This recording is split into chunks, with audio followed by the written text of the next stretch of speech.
বন্ধুরা, আজ 29শে নভেম্বর শুক্রবার চলে এসেছি আবহাওয়ার আরও একটি গুরুত্বপূর্ণ আপডেট নিয়ে।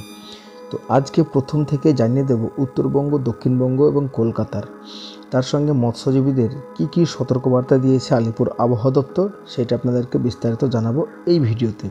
তো চলুন ভিডিওটি শুরু করি। প্রথমে জানাবো দক্ষিণবঙ্গের আবহাওয়া পরিস্থিতি। রাত্রের তাপমাত্রা বাড়তে শুরু করলো। ভোরের দিকে সামান্য হিমের পরশ থাকলেও বেলা বাড়লে আপেক্ষিক আর্দ্রতা গায়েব হবে শীতের আমেজ। আজ থেকে উপকূলে বৃষ্টি, কাল বৃষ্টি হতে পারে 4 জেলাতে। আজ শুক্রবার থেকে সোমবার পর্যন্ত হালকা বৃষ্টির সম্ভাবনা রয়েছে পূর্ব মেদিনীপুর ও দক্ষিণ 24 পরগনা জেলাতে। তবে 30শে নভেম্বর শনিবার বৃষ্টির সম্ভাবনা রয়েছে উত্তর ও দক্ষিণ 24 পরগনা, পূর্ব ও পশ্চিম মেদিনীপুরে।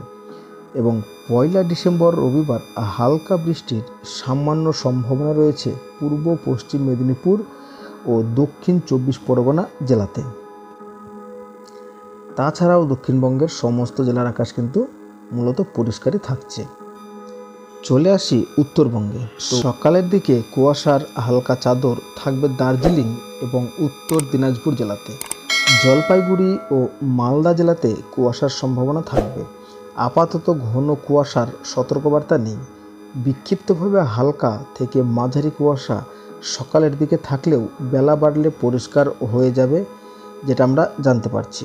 তো এবার দেখে নেওয়া যাক কলকাতার কি আবহাওয়া বা তাপমাত্রা থাকছে। তো কলকাতার ক্ষেত্রে দেখতে পাচ্ছি রাত্রের তাপমাত্রা 18.6 থেকে এক ধাক্কায় বেড়ে 21 ডিগ্রি হয়েছে।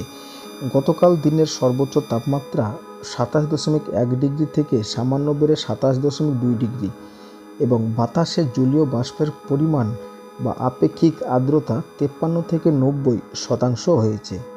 তো এবার দেখে নেব যে মাছ ধরতে যারা যায় ফিশারম্যান, তাদের জন্য কি অ্যালার্ট রয়েছে।